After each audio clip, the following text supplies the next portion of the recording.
여러분, 약속을 할 때부터 용기 있게 깨려고 마음먹고 하는 사람 없는 건 아닌 것 같아요. 약속 깨는 데 의미가 있다 이렇게 생각하는 아주 소수의 사람들, 정치적인 분들을 제외한다면 약속은 좀 유익합니다. 어떤 사람으로 하여금 집중하게 하고 의지를 실천하게 하고 또 삶을 진지하게 하고, 그렇기 때문에 약속은 유익합니다. 약속 대상자에 대한 의무감이 생기기 때문에 그렇습니다.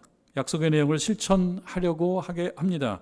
그런 의미에서 자기 자신과 약속하는 것도 유익할 거라고 생각합니다. 자기 자신에 대한 의무감이 생기기 때문입니다.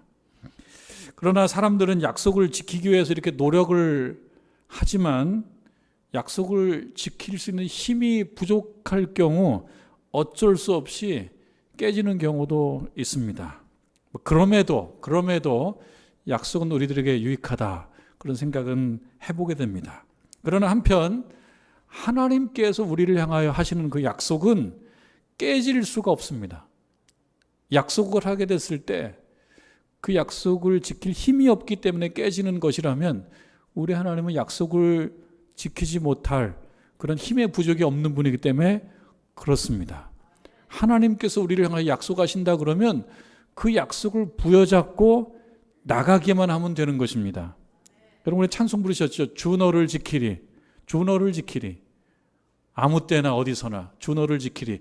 혹시 그 찬송이 나를 향한 하나님의 약속의 말씀으로 받아들여졌다면 믿고 나가시면 됩니다.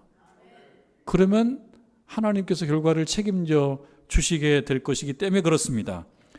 폭풍과 풍랑 가운데 바울을 포함한 276명의 사람들이 있었죠.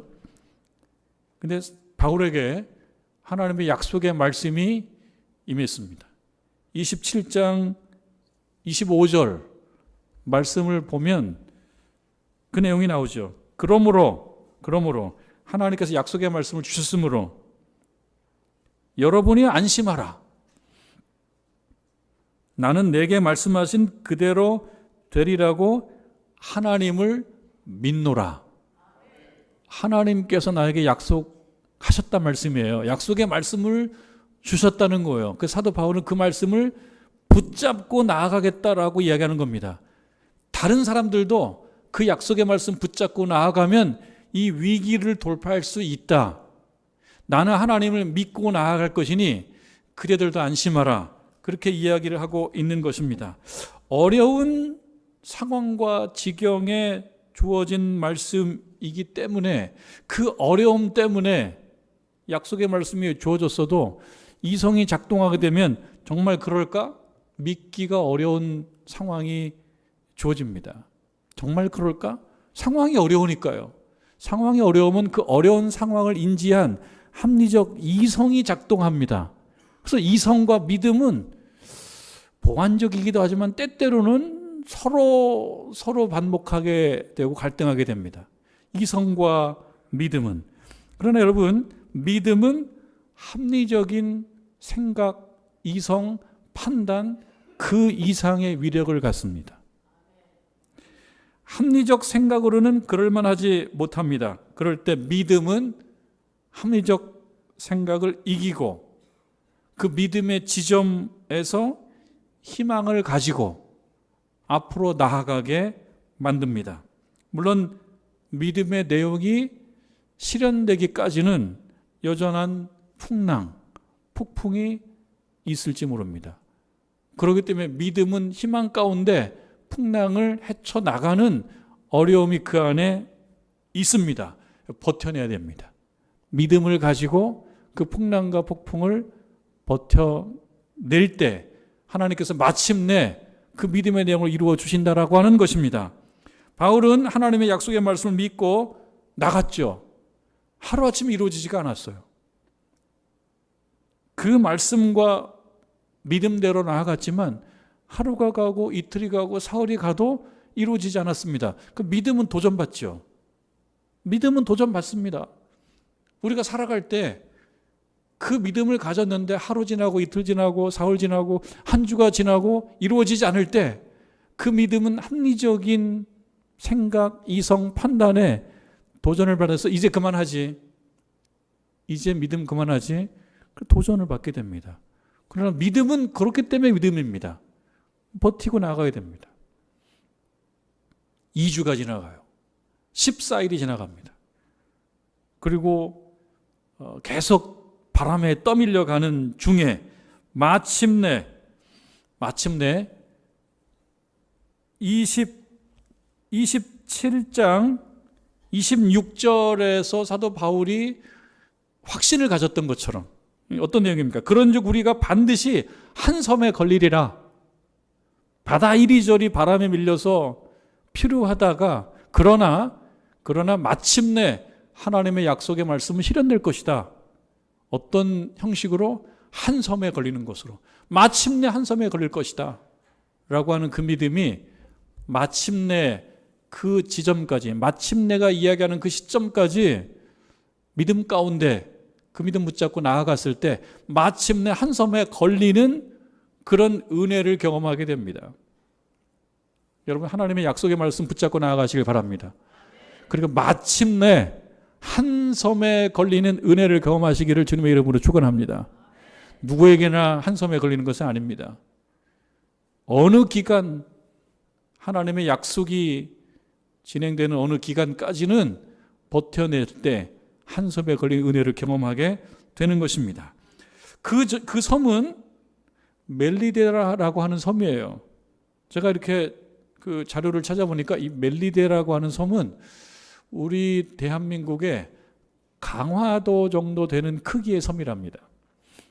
그래서 어느 지점에 있어도 20-30분 정도를 차를 타고 가면 다 바다에 도착하는, 그렇게 크지 않은 섬이지만 그러나 꽤 아름다운 섬인 것 같아요.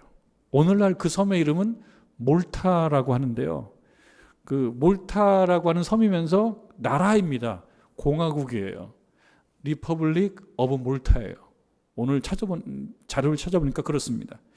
그리고 우리는 잘 모르지만 또 아는 사람들은 이 몰타, 이 멜리데, 몰타 섬에 젊은이들이 영어 연수하러 가기도 하는 곳이고, 유럽에 있는 학생들도, 젊은이들도 어떤 방학 그 기간을 통해서 이 몰타 섬으로 공부하러 와요.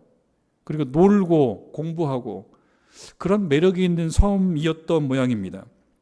이 몰타 섬, 이 멜리데 섬에 마침내 걸렸던 거예요. 도달했던 거예요. 우리라고 이야기하는 사람들, 사도 바울과 누가와 아리스다고와 그리고 이름이 나오지 않은 또 어떤 사람들, 이 사람들이 이 몰타 섬, 이 멜리데 섬에서 3개월간 여기서 거주하게 됩니다. 여기서 체류하게 됩니다. 이 3개월간 어떤 일들을 경험하게 될까? 이 말씀을 읽으면서 여러 번 읽다 보니까요, 하나님께서 약속하신 어떤 약속의 땅인데요, 이곳에서 그 바울과 우리들이라고 이야기하는 그 사람들은 어떤 경험을 하게 될까 보니까 위로를 받고 또 재충전을 하는 그런 시간들을 갖게 되는 것을 보게 됩니다. 친절함을 많이 경험하게 돼요. 친절함. 여러분, 친절함을 경험하게 될 때 사람들에게 힘이 생겨요. 위로를 받아요. 어떤 상처가 치유가 돼요. 친절함을 경험하게 될 때. 근데 이 땅에서 친절함을 경험하게 됩니다. 하나님의 약속이 이루어지는 그 지점에서 친절을 경험하게 돼요. 28장 1절에 보면 우리가 구조된 후에, 말씀의 제목을 이렇게 잡았는데요, 우리가 구조된 후에 알았어요. 뭘 알았냐면 이 섬이 멜리데, 헬라어로 멜리데, 그리고 오늘날 몰타라고 하는 섬이라고 하는 걸 알았습니다. 그런데 오랫동안 바다 풍랑에 이리저리 쫓겨왔었던 거 아닙니까? 그리고 계절적으로 보면 겨울로 가고 있는 시점 아니겠습니까? 그때 이 멜리데라는 섬에 걸렸을 때 날이 별로 안 좋았던 모양입니다. 비가 오고 날이 추웠대요. 비가 오고 날이 춥고 또 이렇게 어떤 섬에 걸렸는데 얼마나 그 마음에 위로가 필요했겠습니까? 하나님의 약속의 말씀을 믿고 나아가면서도 참 위로가 필요할 정도로 지치고 힘들 때가 있어요. 날이 춥고 그리고 비가 오는 그런 상황 속에 살아갈 때가 있습니다. 그럴 때 하나님께서 어떤 사람들을 통해서 위로를 경험하게 하세요. 그 어떤 사람들이 어떤 사람들인가 말씀을 이렇게 보니까요. 비가 오고 날이 참해 원주민들이, 그러니까 이 멜리데 섬, 몰타 섬에 사는 원주민들이 특별한 동정을 하였다. 세번역 성경으로 보면 친절이에요. 특별한 친절을 베풀어요. 언제 봤다고? 언제 봤다고? 그들이 어떻게 이런 마음을 갖게 됐는지 모르지만 하나님의 약속의 말씀을 믿고 부여잡고 나가는 사람들은 왠지 모르지만 어떤 사람들에 의해서 친절을 경험하게 되는 것 같아요. 특별한 동정을 해요. 그리고 추워지니까 또 비가 오고 그러니까 불을 피워줘요.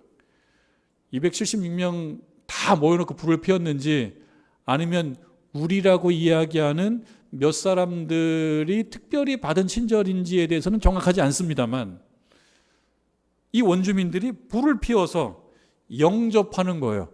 얼마나 위로가 되겠습니까? 여러분 몸이 막 춥고 막 떨리고 그럴 때 어떤 지인의 정말 따뜻한 커피 한 잔 또 혹은 유자차 한 잔 뭐 이런 차 한 잔은 얼마나 위로가 됩니까?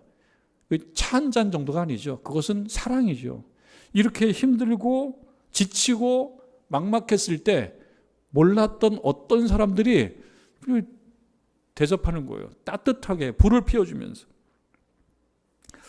우리가 보는 성경이 개역 개정판 성경이거든요. 개역 개정판 성경.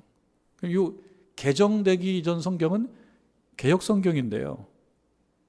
개역 성경에서 이 원주민 친절을 베푼 특별한 친절을 베푼 이 원주민들을 개역 성경에서는 아주 뭐라 그럴까 좀 원색적으로 옮겼어요. 토인들이라고 하면서 토인들. 그 섬에 토인들이 토인이라고 그러니까 어렸을 때 제가 흑백 TV 세대거든요. 제가 흑백 TV 세대입니다. 흑백 TV 나왔을 때 그 밀림의 왕자 타잔 때 보면 토인이 있어요. 토인이 아주 좀 원시적으로 생긴 토인들이 있어요. 흑인들. 그런 토인들인가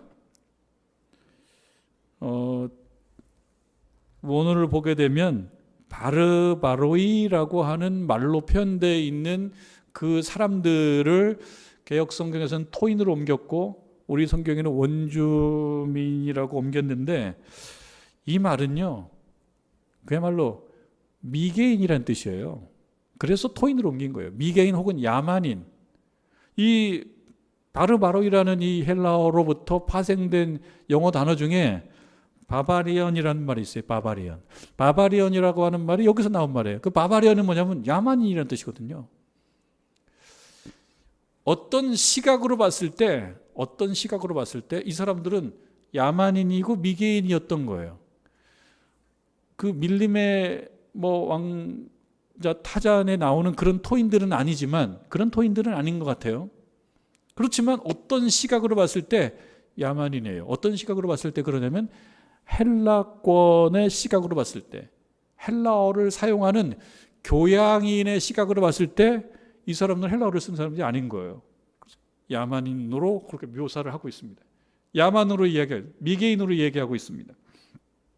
이 사람들이 특별한 친절을 베풀고 영접을 해요. 야만인이고 미개하기 때문에 야만스럽고 미개스러운 게 아니라 친절을 베풀고 영접을 해요.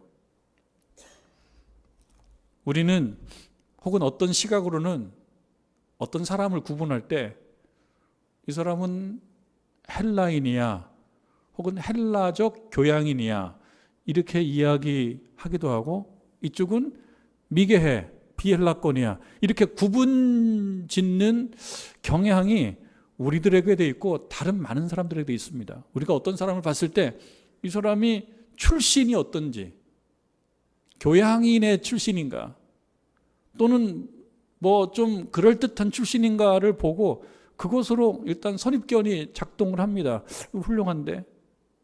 근데 어떤 사람은 출신으로 봤을 때 훌륭하지가 않아요. 그래서 어떤 시각으로 보면 토인 혹은 미개인, 야만인 이렇게 구분하기도 하는데 성경의 말씀은 거기에 큰 관심이 없어요. 그게 야만인이든 미개인이든 성경이 관심을 갖는 것은 이 사람이 이렇게 비가 오고 날이 차가울 때 떠밀려 온 사람들을 향하여 친절을 베푸는 사람이냐 친절을 베풀지 않은 사람이냐가 중요하지, 어떤 시각으로 봤을 때 교양이 있는 사람인가 교양이 없는 사람인가가 중요하지 않다는 거예요. 정말 교양이 있는 사람이라면 이때 친절을 베풀 줄 아는 사람, 날이 차고 비가 오는 가운데 떠밀려 온 사람들을 향하여 친절을 베풀 수 있는 사람이, 그가 교양인이든 그가 야만인이든 하나님의 거룩한 도구로 사용받는다라고 하는 것입니다.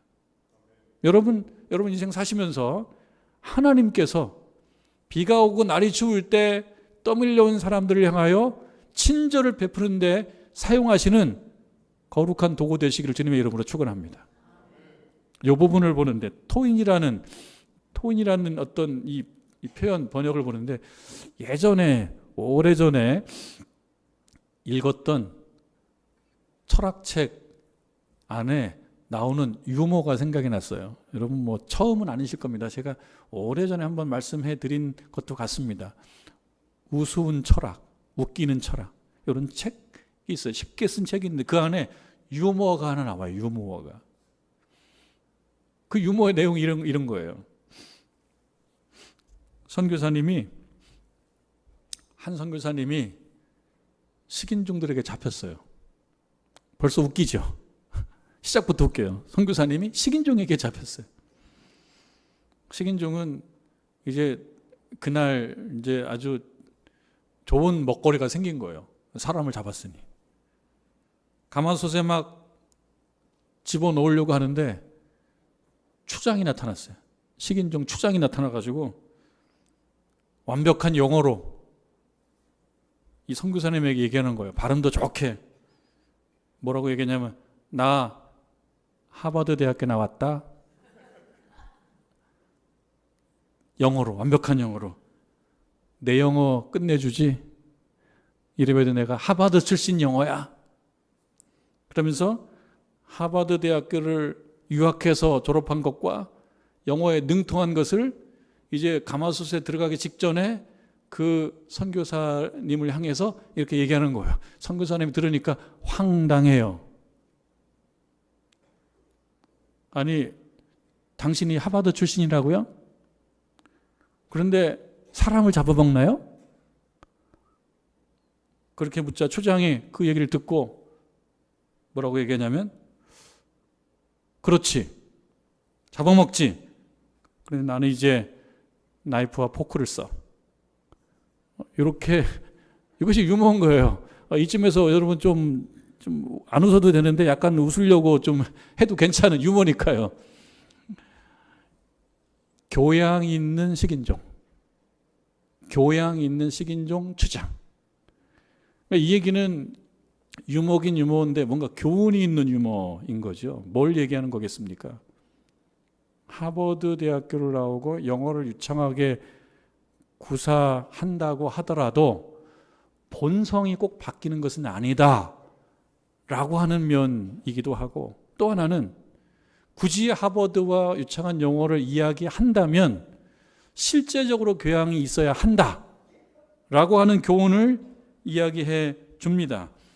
나이프와 포크, 나이프를 사용하고 포크를 사용해요. 스테이크 먹을 때 스테이크 나이프하고 포크로 잘라서 찍어서 먹는 나이프와 포크를 자랑할 것이 아니라 나이프와 포크로 이야기되는 그 교양을 실제 삶의 현장에서 실천하는 것이 중요한데, 그 교양은 뭐겠습니까? 사람을 존중하는 것이다. 오늘 말씀에 원주민, 토인, 미개인, 야만인이에요. 그게 중요한 것이 아닙니다. 중요한 것은 춥고 비가 오는 날 떠밀려 온 사람들을 향하여 따뜻하게 불을 피워주면서 친절을 베풀 수 있느냐 없느냐. 그런 사람들을 통해서 하나님은 하나님의 일들을 이루어 가신다라고 하는 것입니다. 여러분 살아가시면서 비가 오고 날씨가 추운데 혹시 누군가 떠밀려 왔다면 불을 좀 피워주시기를 바랍니다.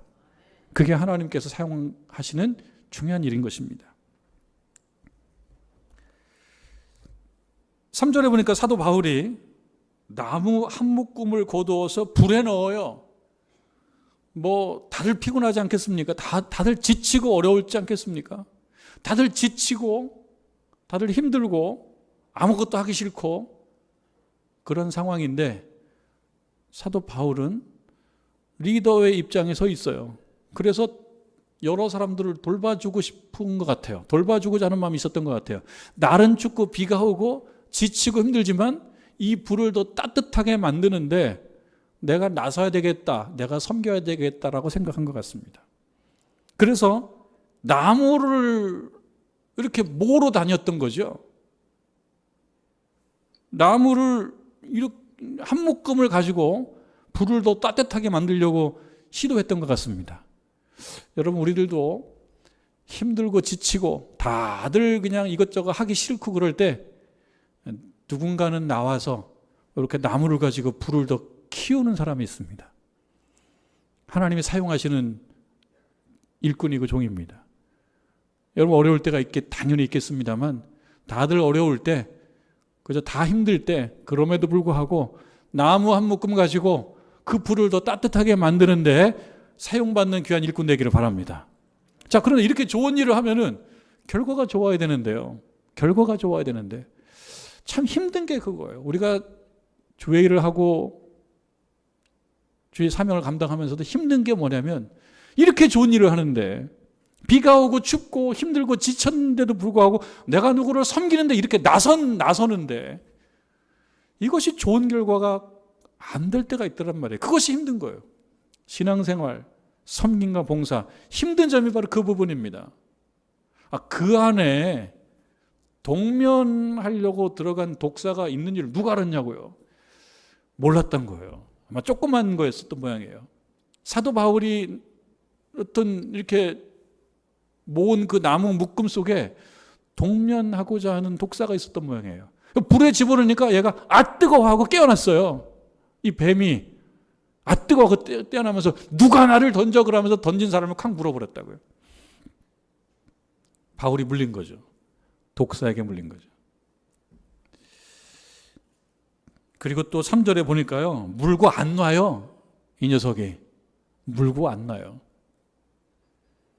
4절에 보니까 원주민들이 이 짐승이, 이 독사가 바울의 손에 매달려 있는 것을 보고 서로 뭐라고 얘기하냐면 독사에게 물렸다라고 하는 것은 이거 범상치 않아. 독사에게 바다에서 이 사람들이 막 풍랑 가운데 피로하다가 살아났는데 그 살아난 것이 이어지지 않고 독사에게 물렸다라고 하는 것은 이거는 의미심장한 일이야. 무슨 의미심장한 일인가 하면 분명히 중죄인일 거야. 중죄인. 그냥 물리지 않아. 근거도 없는 거예요. 그냥 본인들이 갖고 있는 민간 신앙에 기초한 판단인 거죠. 그래서 그냥 그걸 적용해 버립니다. 우리들도 그렇게 누군가 할 때가 있어요. 죄인이라고, 살인자라고. 살인했으니까 독사가 물지.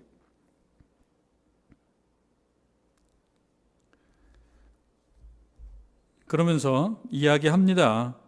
진실로 이 사람은 살인한 자로다. 바다에서는 구조를 받았으나 공의가 그를 살지 못하게 했다. 공의가 그를 살지 못하게 했다. 여기서 말하는 공의가 그를 살지 못하게 했다는 건 뭐냐면 정의 여신, 디케 여신이라고 합니다. 정의 여신이 두 눈을 똑바로 뜨고 있기 때문에 저 살인자를 그냥 두지 않고 뱀에게 물리게 했다는 거예요. 이거 참 뭐라고 얘기해야 되겠습니까? 춥고 비가 오고 힘든 상황 속에서 여러 사람들을 섬기려고 나무 한 묶음으로 불을 좀 키우려고 했던 것이 커져서 독사가 물었을 뿐만 아니라 사람들이 독사에게 물린 걸 보니까 이 사람 문제가 많은 사람이야. 이게 신앙생활에 어려움이 있어요. 이 사람 문제가 많은 사람이야. 문제가 있긴 뭐가 문제가 있어요. 문제가 없는데 문제가 많다라고 얘기하는 거예요. 그게 신앙생활의 어려움이죠. 하나님 열심히 믿고 주의 선한 일을 감당하려고 하는데 그것을 어떤 사람들이 이렇게 오해를 하는 거예요. 분명히 죄가 많으니까 그렇게 했다고. 화가 날 문제입니다. 짜증날 문제입니다. 그런데 약속의 말씀을 붙잡고 나온 주님의 사람, 그 신자들 하나님은 그냥 놓지 않습니다. 살려주십니다. 아무 문제가 없어요. 참 믿을 수 없죠. 믿을 수 없죠. incredible 하다고 그러죠. incredible. 믿을 수 없는 일입니다. 아무 문제가 없는 거예요. 5절 바울이 그 짐승을 불에 떨어버림에 조금 더 상함이 없더라. 사람들이 기다렸어요. 지금은 상함이 없어서 조금 있으면 몸이 붓든지 그러다가 죽을 수도 있어. 그러면서 6절에 보니까요. 오래 기다렸어요. 왜 오래 기다렸어요?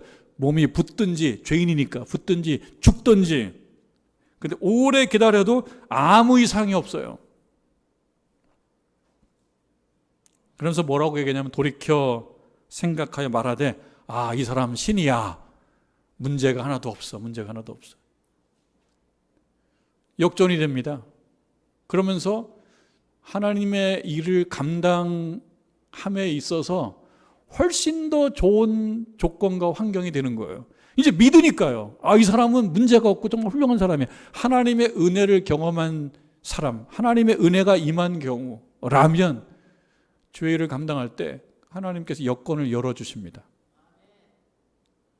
그래서 7절에 보면 그 섬에서 가장 높은 보블리오의 초대를 받는 가운데 거기에서 초대를 받고 가서 3일을 쉬는 가운데 그 보블리오의 아버지가 열병과 이질에 걸려서 고생할 때 기도해서 안수해서 그를 낫게 하고 그것을 보고 또 많은 사람들이 찾아와서 하나님 앞에 나오는 역사가 생기는 거예요. 몰타의 임디나라고 하는 몰타의 옛 수도에는 성 바울 교회라고 한 유명한 교회가 있는데요.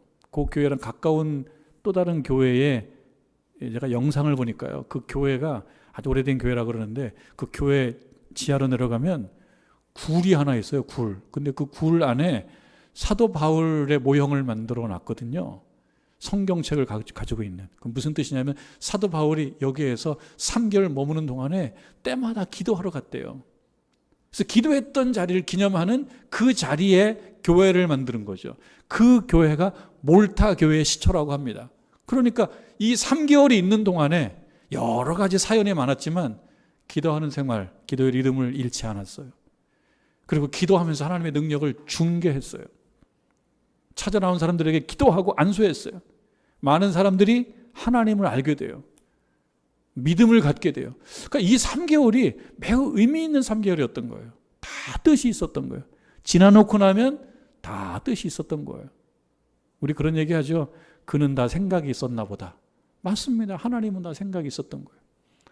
여러분 우리들이 떠밀려가고 또 비를 맞고 추운 날씨 속에 떨어도 하나님은 그 자녀들을 향하여 다 생각이 있으십니다. 여러분들 향하여 다 생각이 있으십니다. 여러분 그 약속이 당장 이루어지지 않더라도 잘 버티고 나가시길 바랍니다. 그리고 멜리데 섬에 도착하셨을 때 위로받기 바랍니다. 힐링을 경험하길 바라고 그래서 충전했으면 그 다음엔 어떻게 해요? 여러분들을 향하여 떠밀려온 사람들을 향하여 친절을 베풀어주고 그들을 위해서 기도하고 안수해서 하나님의 역사가 일어나는 현장에 증인 되시기를 주님의 이름으로 축원합니다.